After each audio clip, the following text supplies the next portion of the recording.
Hello, and welcome to this series entitled Creating a Very Simple Human Capital Management System for HR. And this is brought to you by Prairie HR Solutions, where we believe knowledge should be shared and in empowering our fellow HR professionals in really rethinking how we deliver our HR services and solutions using tools we probably already have at our disposal. My name is Jake Finger, Principal Consultant here at Prairie HR Solutions. And in this series, I am going to create a solution, and that solution is coming in the form of a human capital management system. Now, I'm calling it human capital management system because that's the typical terminology that everybody can, resonate and know what it is. I know this is called different things at different companies, at different industries, but we're going to refer to this as a human capital management system. In actuality, we'll probably change it along the way to um, people and culture management, because when we think of a human capital management system versus a human resources information system, that HRIS, although they both exist in HR and deal with people, they do two different things. The concept is different. So an HRIS is really that practical aspect of HR, running payroll, entering employee data, that record keeping piece. And then on the flip side, we have the capital management. And that capital management exists in the strategic piece of it. And that's where, our business partners exist to help the managers and C suite and even employees at that point, at that matter, drive the strategy for their business and themselves. And that's what we're going to focus on. We're going to focus on that strategic piece. And when we think of HRIS versus HCMs, nearly every company that has an employee has some sort of system to keep those records. And then once you hit that magic number of like 50, then you really need to start keeping some records and ensuring compliance and whatnot. But everybody has some sort of system to run payroll, whether it's even just a notebook. You have payroll to run, you have FMLA to track, your leave to track, any ADA accommodations that pop up, your records, that when the employee joined the company, their contact information, when they did what training for compliance. So we have a system somehow. And when we start scaling up and we get to a point to where our employee base is large enough, we may invest or devote resources and uh, budget to get a dedicated, software HRS solution. And typically, what I've found is that that is kind of where it stops. We can get people paid, we can track stuff, and in case we get, questioned, audited, or unfortunately, if it ever comes up, sued, we have the records to prove what happened, when, and why we did whatever. And that's usually where it just kind of caps out. And then what we attempt to do is when we start thinking of our strategy, we'll go into that HRIS system and we'll try to pull out meaningful data, which I'm not saying it's not impossible, but it typically doesn't come to us at that senior level in a way that we can say, okay, this is exactly where we need to go. What we have to do is we have to essentially transform that data to tell a story. And when we think about a human capital management system, that story is exactly where it lives. Its purpose is to tell a story of either an individual employee, whether it's through compensation, career pathing, or whatnot, and then be able to make a meaningful decision on where to go in the future. Not necessarily where they're existing, but where it is that we need to take either the employee for performance or growth, or a division or company into that future state within that strategic plan. And that's really where we're focusing right now. And we're not creating a very robust, I mean, this is not going to compete or replace some of those, larger HRIS and HCMs. But what this can do is it can provide those small to medium sized companies, or really any size company for that matter, who may not have the resources, whether it's budget, people, or whatnot, to invest in a full blown HCM. So, this is a solution that exists somewhere in between.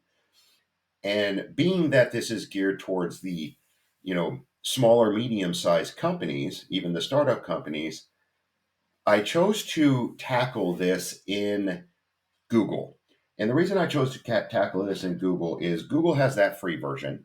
And when a company is just starting out, if it's a startup or whatnot, they're not spending a great deal of resources on the people function. And what I mean by that is they're focused on getting their mission and their line divisions up and going and profitable, to be honest with you. So they need something that can just, kind of manage that people piece, but it doesn't need all the bells and whistles and that come along with it, as well as the price tag. And Google allows us to do that. Google will allow us to take a database, and we can do a database in the form of a spreadsheet, and create a web app that can function as an HCM and provide that solution and even scale upwards to the point to where it can either be used indefinitely if it's maintained and adjusted, um, or bridge the gap between having nothing but carbon copies and spreadsheets and notebooks till you get that larger system, so to speak, that larger solution. And the purpose of this video is to carry the viewer along the journey with creating this. Because one thing that happens all the time is we buy something off the shelf, we contract, we buy something off the shelf, if it is basically just base level, and then we have to configure. So we'll go through our needs, we'll go through our needs assessment, some use cases, and then we'll try to configure it the best we can.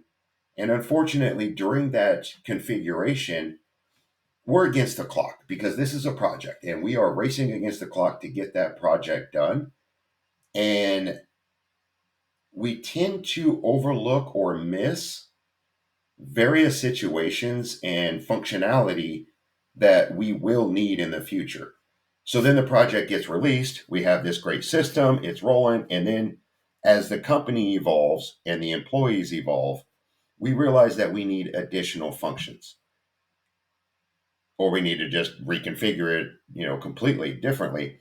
And then what happens then is we then have to recontract, have somebody else come in and change that configuration, work on some programming.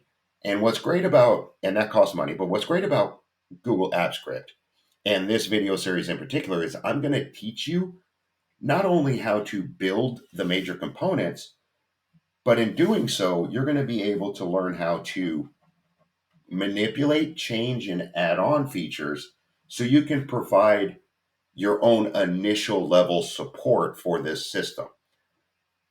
Because the worst thing you can do is create a system or employ a system and have one person in the company be the only person who knows how to configure it, run it, and work with it, because that is a single point of failure. That one person leaves, then you are stuck holding a bag with something that you can't do anything with. And this video is attempting to alleviate that single point of failure by teaching either a group of people or everybody who touches this how to come in and fix it. So, first things first, since we're using Google, we have a spreadsheet here. Now, anytime that we have a HCM or an HRIS, we need employee data. Well, we don't want to use real employee data to play with, because that could lead to disaster. So what I've done was I wrote a simple Google Apps script to generate a random set of employee data. And this goes all the way out. It covers benefits. It covers um, compensation, leave, some payroll stuff. So it's pretty robust. And I randomly generated 500 employees. So we have a company of 500 employees, pretty good size. And if y'all want this code to generate random employee data for training or whatnot, just send me an email. The email's in the description there, and I'll be more than happy to send it over to you because it really does come in handy. Anyway, we have this fake randomized employee data set.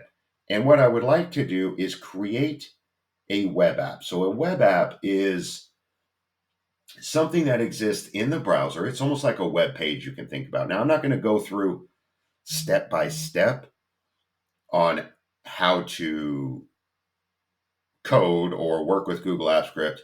I do have a series on beginning Google Apps Script for HR that kind of lays that foundation. So please check that out.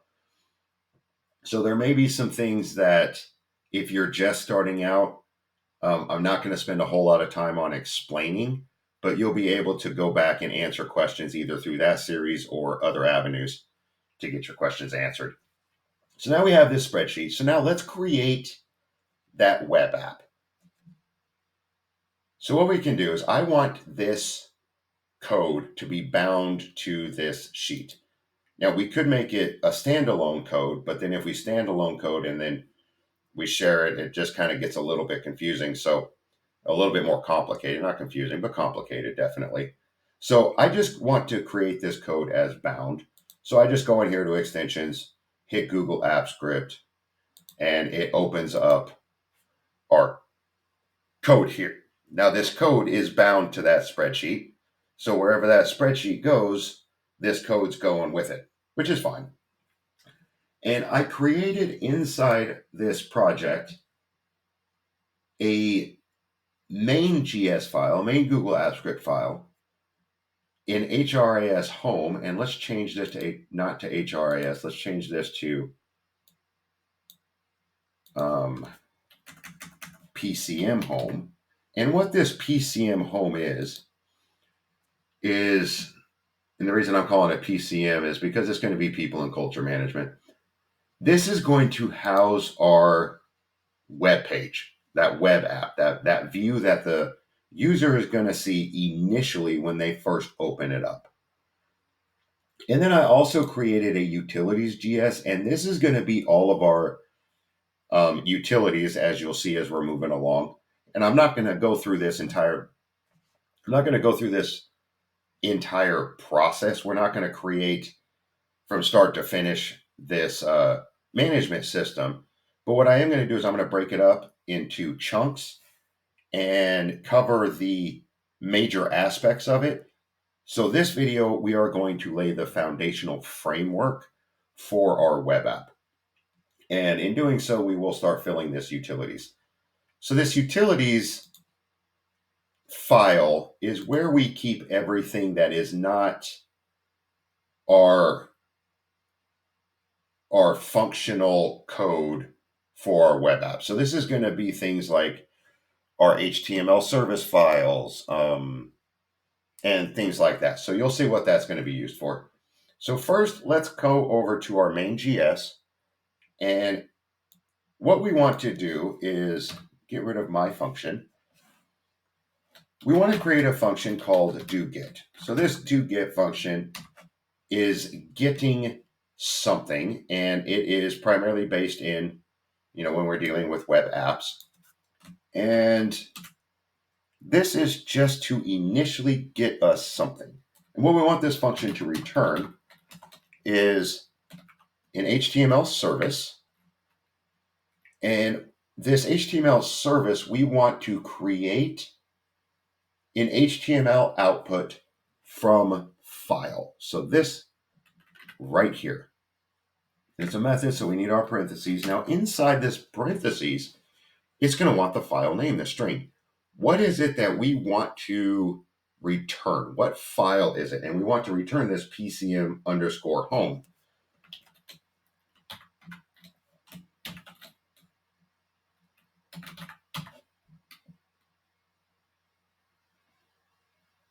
And, let's give this a title. We can set the title. And that title is, let's just create some functionality to hold it in place. Let's go Prairie PCM. There we go.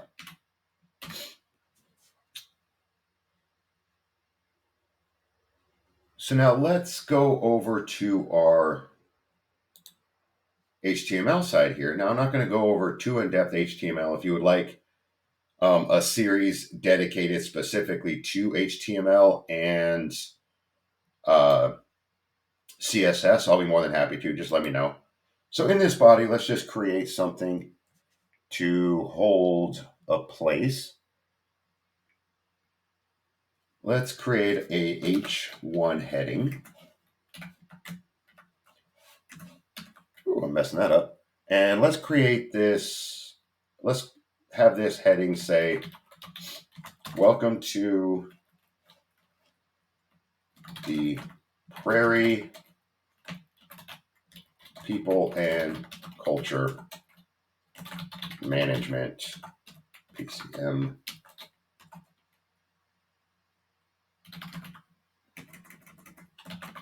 system. PCM system. There we go. Ooh, I spelled that wrong. And then we'll close out that H1. Okay, good. So now when we deploy this as a web app and run it, we should get a blank page that says, welcome to this. Okay, so let's save it. And what we'll do is we'll come up here and do a new deployment. And we'll have to go through our authorization because we got to authorize everything. And this is not going to be, it may eventually turn into a library, but for right now, let's make it a web app. And let's give it a description as dev 1.0 because it's in development stage right now. We want to execute it as myself. And then who has access?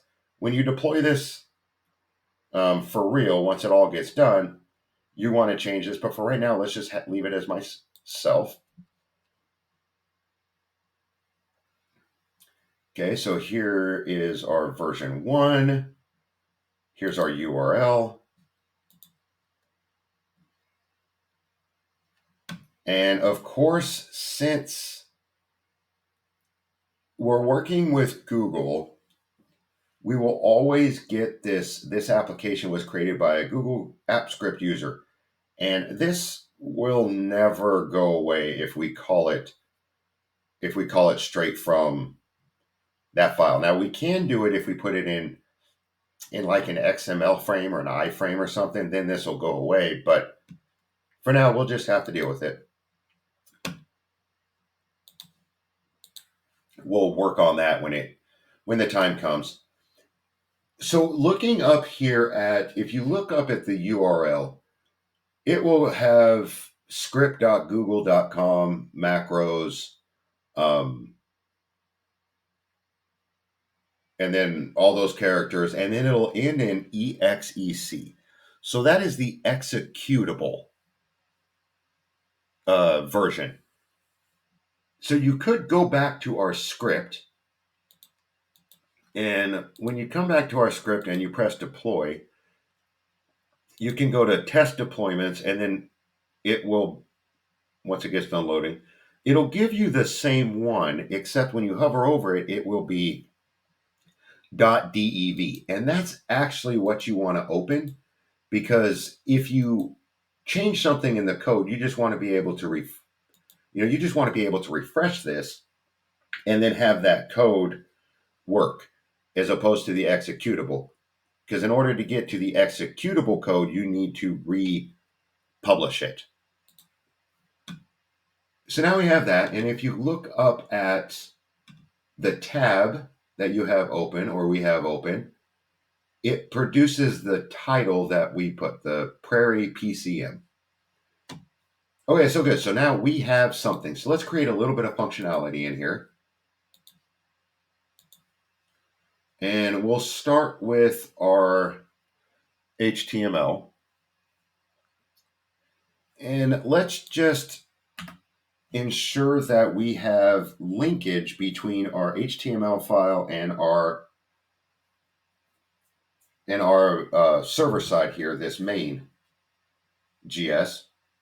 So let's just create something very simple, a little placeholder here. Let's just do a paragraph tag.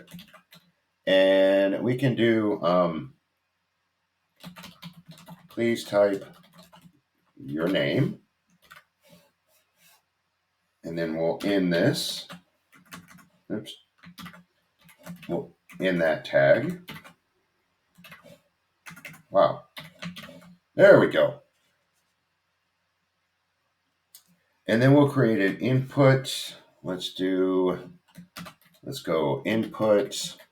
We'll make this type text. And then let's give it an ID. We'll call this ID user name. And since it's an input, we technically don't need the closing input tag. We can just do this. And then now let's put a button in here to run something. Let's go button. We'll make this trigger on click. And we will run, let's just call this function that we're going to run submit name.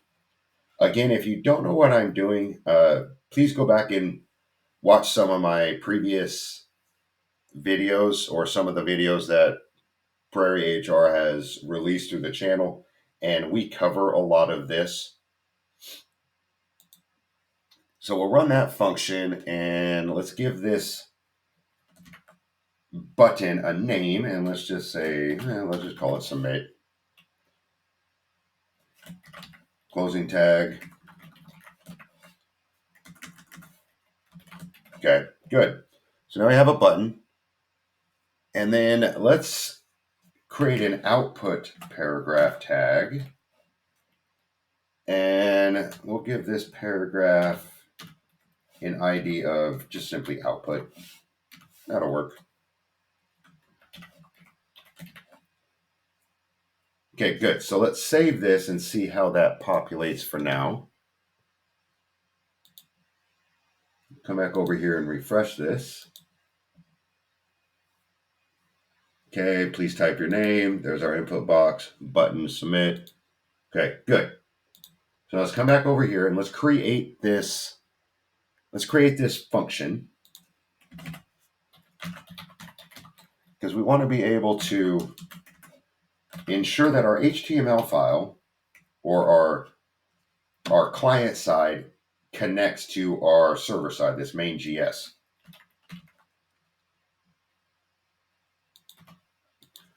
Okay, and let's see our submit name function. So let's create that. Submit name. We'll create a variable called name. And this variable will be equal to document dot get element by ID.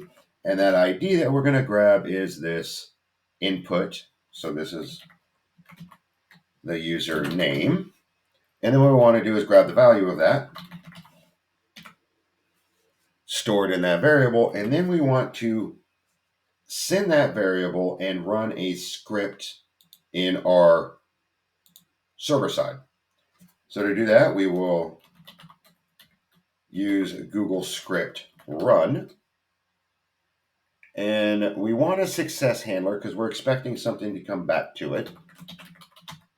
Success handler. And let's just have, once it's successful, we'll have it run the function update output, I guess. That'll be fine. And the function we want to run on our server side is going to be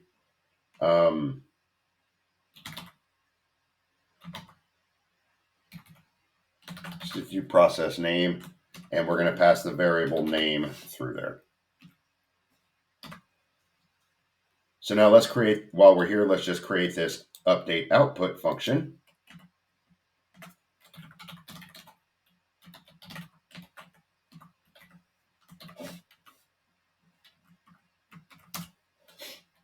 go and want to document get element by ID, and this time we want to get our ID is going to be this output piece, and then we want to set the inner text to whatever's coming over to it, and we'll just call that let's just call that data. No, let's not call it data. Let's just call it response. And we want to set our inner text of our output element to response. Okay, good. So now we have our HTML taken care of, our client side. So now we got to go create this process name function in our server side. So let's come back over here to our server side. We'll save this first. And let's create that function.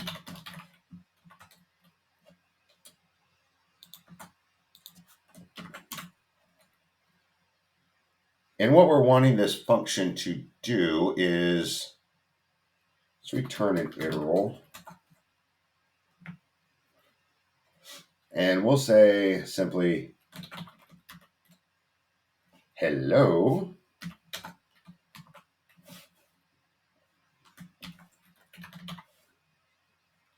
Whatever that name is.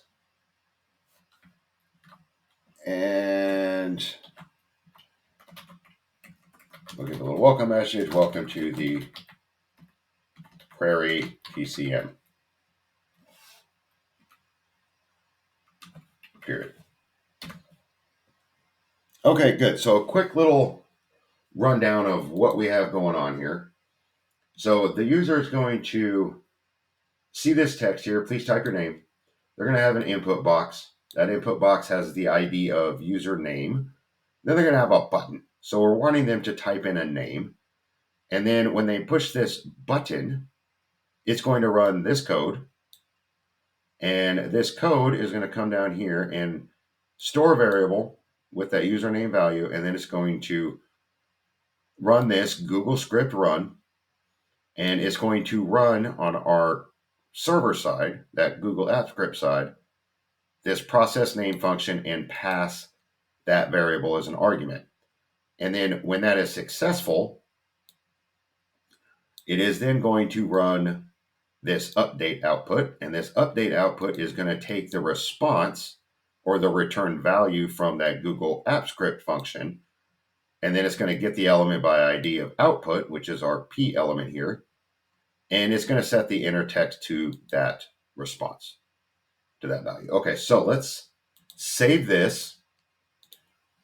Come back over to our web app page here, refresh it.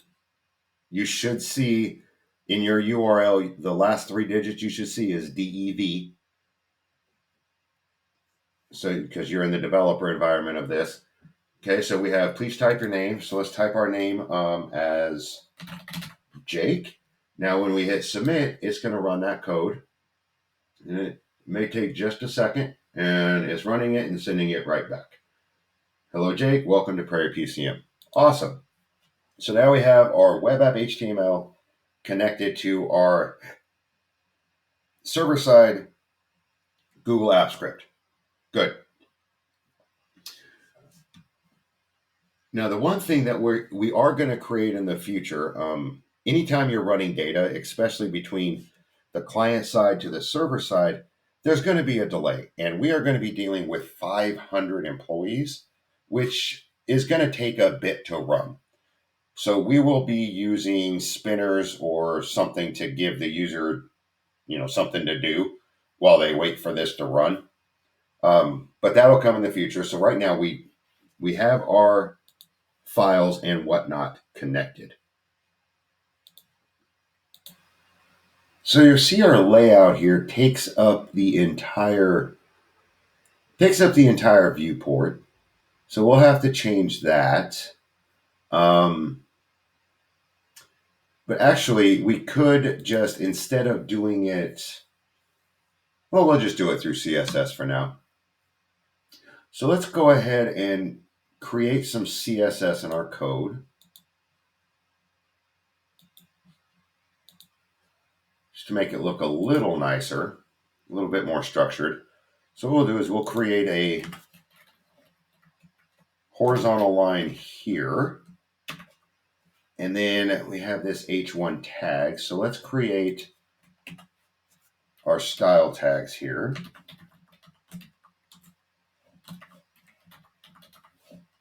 Now I'm only putting this in our HTML code initially because we're not going to have much here.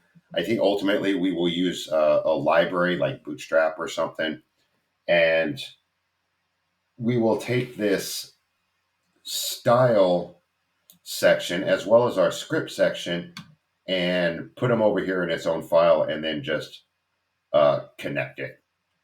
So that's what we'll do there. So let's first select H1.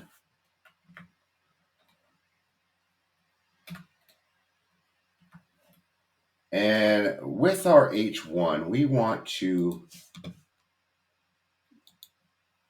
create somewhat of a margin here. So let's just move this over a little bit. So maybe a margin left, margin bottom. Let's just go ahead and give this margin. Let's go margin left, 3 IM, and then maybe we can also do, just put this in a container.